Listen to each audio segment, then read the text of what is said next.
इस कार्यक्रम के पुण्यार्जक हैं श्री भीम सिंह जैन, श्रीमती कविता जैन, पारस जैन, जनकपुरी, संजीव जैन, रितु जैन, अन्वी जैन, ऐशना जैन, विकासपुरी, श्रीमती उषा रानी जैन, प्रभात किशोर, संगीता जैन, वैशाली, राजकुमार, आशिका जैन परिवार, नोएडा, श्री राजीव जैन, श्रीमती उषा जैन, असीम ख्याति, पार्थ जैन, ग्रीन पार्क, दिल्ली, श्री प्रदीप जैन, श्रीमती ममता जैन, सार्थक, सिद्धार्थ जैन, पल्ला, बख्तावरपुर, दिल्ली। महानुभाव जिसके जीवन में सेवा, संस्कार और साधना के गुण हैं, वह जीवन में कभी असफल नहीं हो सकता। आज यदि आपके पास सेवा है, संस्कार है और साधना करने का भाव है, तो आपको कभी न कभी संत तत्व की प्राप्ति जरूर हो सकती है।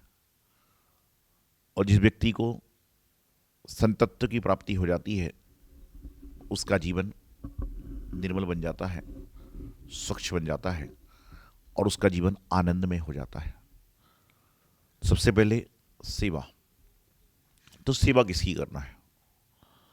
तो कहा जाता है कि सबसे पहले हमारे माता पिता जिन्होंने हमें जन्म दिया, जन्म देने के बाद जीवन जीने का मौका दिया। बहुत सारे ऐसे माता पिता हैं जो जन्म देते हैं, लेकिन जन्म के बाद में बच्चों को उस तरह की व्यवस्था नहीं दे पाते जिससे वो मनमाफिक जीवन जी सके। लेकिन आपको आपके मन का जीवन जीने का अवसर आपके माता पिता ने दिया, तो माता पिता की सेवा यथाशक्ति जरूर करें। दूसरी, हमारे गुरुजन जिन्होंने हमें लौकिक परलौकिक ज्ञान दिया है, जिन्होंने हमें विषमता से समता में लाने का प्रयास किया है, जिन्होंने हमें अंधकार से प्रकाश की ओर ले जाने का प्रयास किया है, जिन्होंने हमें विकल्प से संकल्प की ओर ला जाने का प्रयास किया है, जिन्होंने हमें भटकनों से अच्छी राह पर लाने का प्रयास किया है, ऐसे हमारे जो गुरुजन होते हैं, संतजन होते हैं, उनकी सेवा करने का प्रयास करें। उसके बाद समय मिलता है, रास्ते चलते दीन दुखी हैं, चाहे वह पंचेंद्रीय मनुष्य हो, चाहे पंचेंद्रीय त्रयंत्र हो। यदि आप रास्ते में गाड़ी लेकर जा रहे हो, रेड लाइट लगी हुई है और कोई बूढ़ी माँ लाठी लेकर चल रही है और आपको पता है कि रेड लाइट 10 मिनट तक रहेगी, आपकी गाड़ी में ड्राइवर है, तो आप यदि उतर कर उसका हाथ पकड़कर उसको रास्ता पार करा रहे हो, तो आपको सेवा का सबसे बड़ा पुण्य मिल जाएगा और आपके जीवन में सेवा का गुण जरूर आएगा। आप रास्ते में चल रहे हो, सामने से बिल्ली जा रही है, जानवर जा रहा है, आपकी थोड़ी असावधानी से जो पंचेंद्रीय त्रियंश है उसका हाथ भी हो सकता है, उसका ह्रास हो सकता है, घात हो सकता है। तो आप प्रयास करें कि उस समय थोड़ा सा संभल रखें, संयम रखें और अपने आप को संतुलित कर दें। जरूरी नहीं कि आप उनके पैर में पट्टी बांधोगे तो ही सेवा है, आप उनके पैर को घायल होने से बचा दोगी, ये भी आपकी सेवा ही कहलाएगी। सेवा, वैसे तो कहते हैं जो करता है सेवा उसको मिलती है मेवा। मेवा खाने के लिए सेवा ना करें, बल्कि सेवा ऐसी करें कि मेवा अपने आप मिल जाए। आप किसी चीज को पाने के लिए काम करोगे तो कोई फायदा नहीं है। आज मैं देखता हूं जब कोई सोशल वर्क होता है तो स्टेटस पे, डीपी पे, फेसबुक पे जमाने भर के लोग सोशल बन जाते हैं, लेकिन सोशल वर्कर जो बन रहे हैं वो क्या एक दिन के लिए है, एक फोटो के लिए है? सोशल वर्कर तो वह होना चाहिए कि जिसकी फोटो मोबाइल में हो चाहे ना हो, लेकिन परमात्मा रूपी मोबाइल में जरूर हो, परमात्मा रूपी कैमरे में जरूर हो, और जिसकी फोटो परमात्मा के पास में है उसकी फोटो कभी बदलती नहीं है। मोबाइल तो चोरी हो जाएगा, फोटो चली जाएगी, मेमोरी डिलीट हो जाएगी, फोटो समाप्त हो जाएगी, लेकिन जिसकी फोटो परमात्मा के पास है, परमात्मा रूपी कैमरे में है, उसकी फोटो कभी डिलीट नहीं हो सकती। आज कंप्यूटर में, लैपटॉप में इंटर का और डिलीट का बटन जो है बड़ा खतरनाक है, लेकिन परमात्मा के पास में इंटर का बटन है, डिलीट का बटन नहीं है। वहां पर तो अच्छी यादें हो, बुरी यादें हो, सब आपकी रिकॉर्ड होती हैं। अच्छे कार्य हो, बुरे कार्य हो, सब वहां रिकॉर्ड होते हैं। परमात्मा के पास में हर चीज रिकॉर्ड होती है। तो क्यों ना हम परमात्मा के पास अच्छी चीज़ों को रिकॉर्ड करने का प्रयास करें। क्यों ना हम परमात्मा के समीप जा रहे हैं तो उनके पास हमारी जो पिक्चर है वो अच्छे रूप में जाए। तो सेवा कई तरह से की जा सकती है। उसका है संस्कार। सेवा कराने वाले माता पिता का भी कर्तव्य है कि बच्चे को भी आप ऐसी भावना बनाएं। मैं तो हर सास से कहता था, आज से 20 साल पहले, आजकल तो सास बहू का जमाना ज़्यादा रह नहीं गया, आज से 20-25 साल पहले मैं सासों से कहता था कि यदि कभी गलती से कदाचित आपकी बहू आपके पैर दबाने आ जाए, गलती से कदाचित 20 साल पहले की बात, आजकल तो जमाना ही बोलने का नहीं है, यदि 20-25 साल पहले सास के पैर दबाने बहू आ जाए और सासू को आधे घंटे पैर दबवाना है, तो उसको 15 मिनट में कह देना चाहिए बहू बहुत हो गया। 15 मिनट में कह देना चाहिए बहू बहुत हो गया। उससे क्या होगा कि वह बहू अगले दिन फिर से आएगी। और लेकिन तुमने सोचा कि पता नहीं जन्मों जन्मों का फल मिल रहा है, जो यहाँ पर पैर दबाने आ रही है, तो तुम तो लगे हो। फिर वह धीरे से कह रही कि अब मैं जा रही हूँ, मेरे पति आने वाले हैं, मेरा बच्चे को दूध पिलाना है। ऐसे मत करो। बच्चे को खाना देना है, बच्चे को कपड़े पहनाना है, बच्चे को तैयार कराना है। ऐसा मत करो। बच्चों को दूध देना है, बच्चों को चाय देना, नाश्ता देना है, ऐसा करके बहू चली जाए, क्या फ़ायदा। माता पिता का कर्तव्य है कि हम भी अपने बालकों के साथ पालकों के जैसा व्यवहार करें। जिस प्रकार से कहते हैं कि जिसको आँख की बीमारी है उसको पालक का जूस पीना चाहिए तो उसका आँख ठीक हो जाती है, ऐसा कहते हैं लोग। उसी प्रकार से पालकों का कर्तव्य है कि वह बालकों का ध्यान रखें। जब बालकों का ध्यान पालक रखेंगे तो बालकों का भी भाव पालकों के प्रति अच्छा होगा। लेकिन आजकल कई जगह ऐसा नहीं कि बच्चे ही गलत हैं, कई जगह माँ बाप भी गलत हैं, कई जगह सास ससुर भी गलत हैं। अपेक्षाएं आपकी है कि मेरी बहू ऐसा करे, मेरी पुत्री ऐसा करे, लेकिन उसके लिए आप उसे माँ बाप भी तो बन के दिखाओ। हर माँ बाप चाहते हैं कि मेरा बच्चा श्रवण कुमार बन जाए, हर कोई चाहता है कि मेरा बच्चा श्रवण कुमार बन जाए, लेकिन आप भी तो श्रवण कुमार के माता पिता बनो। आप भी तो चाहते हो, हर बच्चा आदमी चाहता है कि मेरा बच्चा भरत चक्रवर्ती बन जाए, लेकिन तुम भी तो आदिनाथ बनो। जब तुम आदिनाथ बनोगे तो बच्चा भरत चक्रवर्ती अपने आप बन जाएगा, लेकिन जब तुम आदिनाथ ही नहीं हो तो बच्चे को भरत चक्रवर्ती कैसे बना पाओगे। तुम तो मरीच बन रहे हो और बच्चे को भरत बनाना चाह रहे हो, तो नहीं बन सकता। क्यों कहते हैं, जाके जैसे नदी ना ओरे ताके वैसे भरका, जाके जैसे नदी ना ओरे ताके वैसे भरका, और जाके जैसे माता पिता ताके वैसे पुत्र पुत्री। ऐसी बात कही जाती है, जैसे नदी ना होंगे वैसी भरने वाला होगा, और जैसे माता पिता होंगे उनकी संतान वैसी होगी। तुम सेवा कराना चाहते हो तो सेवा करते हो दिखाओ। तो आज जिस घर में प्रातःकाल मंगलगान होता है, नमोकार प्रार्थना से घर में वातावरण गुंजित होता है, उस घर का प्रत्येक व्यक्ति नमोकार मंत्र का स्मरण प्रातःकाल उठकर करे तो कोई बड़े आश्चर्य की बात नहीं है। लेकिन जब जिस घर में माँ बाप बेड टी पीते हैं, वह सोचे कि मेरा बच्चा नहा धो के चाय पिए, तो जीवन में कभी संभव होने वाला बात नहीं है, ये बिल्कुल असंभव बात है। तो सेवा करना है, सेवा करवाना है, तो पहले हमें उसको आचरण में भी लाना पड़ेगा। दूसरा संस्कार। मैं अक्सर कहता हूं कि संस्कार बाजार में नहीं है, संस्कार घर के अंदर, मन के अंदर है। और जो जीव संस्कारित है वह जीव कहीं पर भी प्रसन्न रह सकता है। वह अंधेरे में भी उजाले को खोज लेगा जो संस्कारवान है। चाहे भोजन हो, चाहे भजन हो, चाहे महफिल हो, चाहे वीरान हो, इंसान यदि संस्कारवान है तो वहां पर भी अपनी छाप को छोड़ देगा। बहुत सारे लोग मायूस बैठे हुए हैं। संस्कारी व्यक्ति होगा तो उनकी मायूसी को दूर करने का प्रयास करेगा, और असंस्कारी व्यक्ति होगा तो मायूसी वालों को ऐसा बोलेगा, अरे तुमको पता है, तुम तो चले आए, तुम्हारे बारे में तो वहां ऐसी ऐसी चर्चा चल रही थी कि आदमी गम में है और उसको और गम में डाल दिया। और संस्कारी व्यक्ति होगा तो गलत बात सुनने के बाद भी क्या कहेगा, अरे नहीं ऐसा नहीं है, तुमने गलत सुन लिया होगा। संस्कारवान बनो। क्योंकि लोग कहते हैं कि मेरे पास कार है, मैं कहता हूं कार का कोई फायदा नहीं है।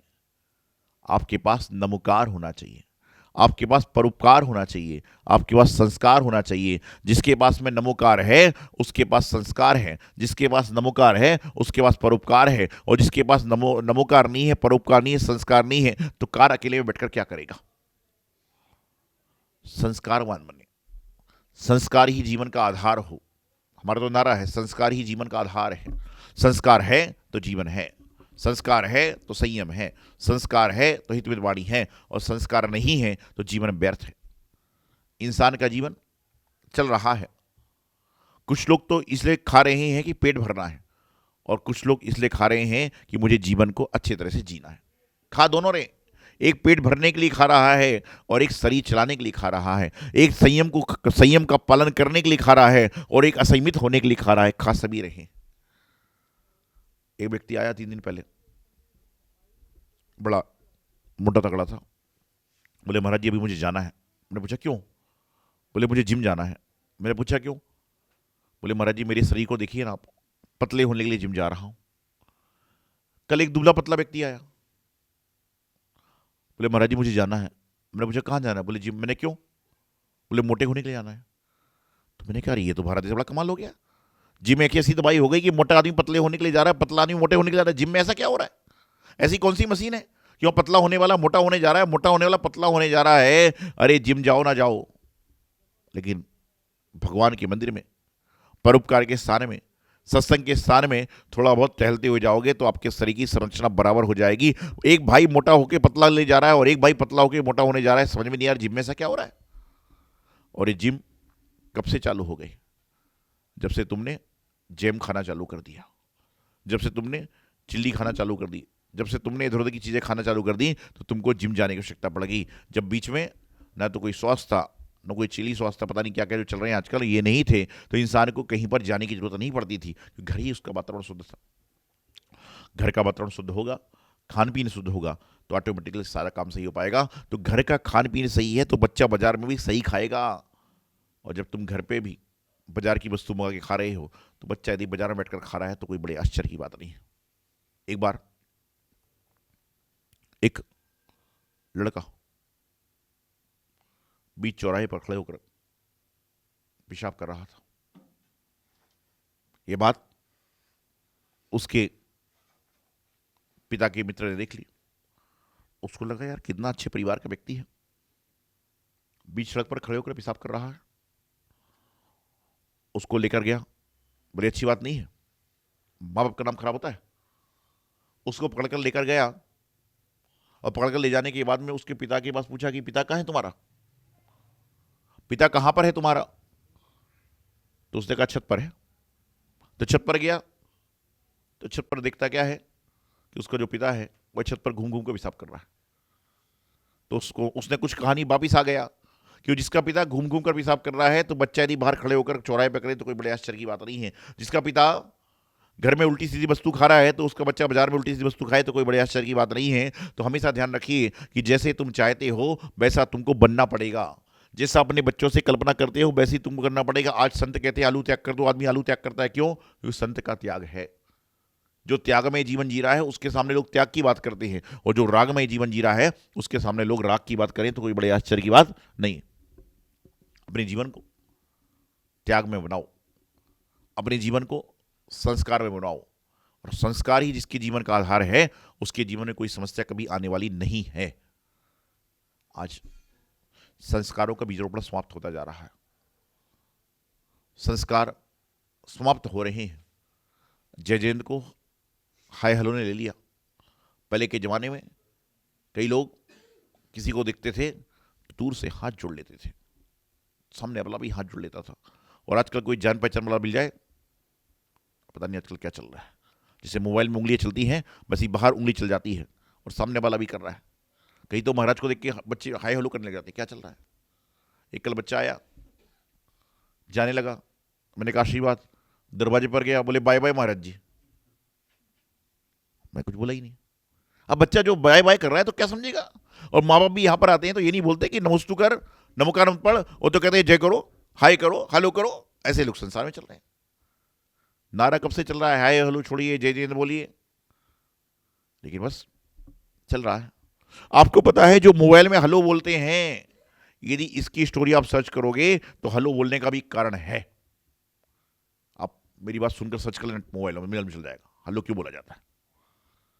अरे कम से कम सामने वाला व्यक्ति आपके सामने जब बात करता है, हिंदू समाज का भी बोलता है सीताराम, जयराम, तो आप तो जय जय बोलो। वह व्यक्ति आपसे बात करने के लिए आपके धर्म को नहीं छोड़ रहा है, अपने धर्म को नहीं छोड़ रहा है, और तुम अपने धर्म को क्यों छोड़ रहे हो? तुम कौन सी थाली की मूली हो कि जो चाहे आ रहे? क्या है ये? पता नहीं चल रहा है क्या हो रहा है। आज चले जा रहे हैं, बस कर रहे हैं, बस इंसान कर रहा है, उसको पता नहीं करना क्यों है। इंसान चल रहा है, उसको पता नहीं चलना क्यों है। इंसान जी रहा है, उसको पता नहीं जी क्यों रहे। अरे कुछ लोग इसलिए जी रहे हैं कि उनको जीवन मिला है, और कुछ लोग इसलिए जी रहे हैं कि उनको परमात्मा ने जीने का अवसर दिया है, तो परमात्मा ने जीने का अवसर दिया है।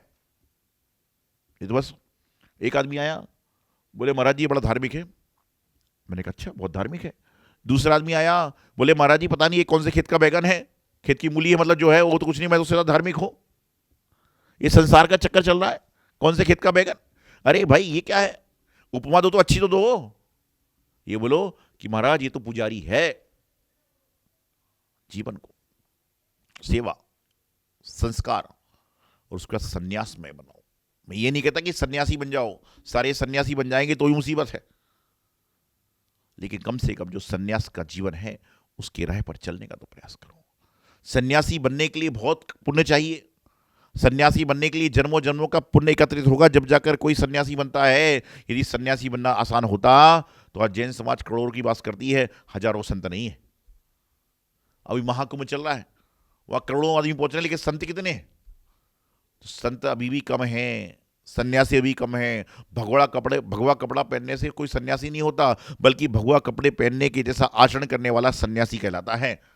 तो अपने जीवन में सेवा को, संस्कार को, सन्यास को स्थान दें, क्योंकि जिसके जीवन में ट्रिपल एस है, सेवा, संस्कार और सन्यास, उसका जीवन निश्चित रूप से सफल होगा, सार्थक होगा और उसका जीवन विकास की ओर बढ़ेगा, उसका जीवन उन्नति की ओर बढ़ेगा और आपका जीवन मंगलमय होगा। तो आप ये मत सोचे कि कौन सा व्यक्ति क्या कर रहा है, बल्कि ये सोचो कि हम क्या कर रहे हैं। सेवा करोगे, जीवन सेवा में होगा। संस्कारवान बनो, और संस्कारवान बनने के लिए पहले खुद को संस्कार लाना पड़ेगा, जब जाकर दूसरे में संस्कार आएंगे। यही मंगल शुभभावना गुरुदेवाचार्य सिद्धांत सागर जी महाराज। इस कार्यक्रम के पुण्यार्जक थे श्री भीम सिंह जैन, श्रीमती कविता जैन, पारस जैन जनकपुरी, संजीव जैन, रितु जैन, अन्वी जैन, ऐशना जैन विकासपुरी, श्रीमती उषा रानी जैन, प्रभात किशोर, संगीता जैन, वैशाली, राजकुमार, आशिका जैन परिवार नोएडा, श्री राजीव जैन, श्रीमती उषा जैन, असीम ख्याति, पार्थ जैन, ग्रीन पार्क दिल्ली, श्री प्रदीप जैन, श्रीमती ममता जैन, सार्थक, सिद्धार्थ जैन, पल्ला बख्तावरपुर दिल्ली।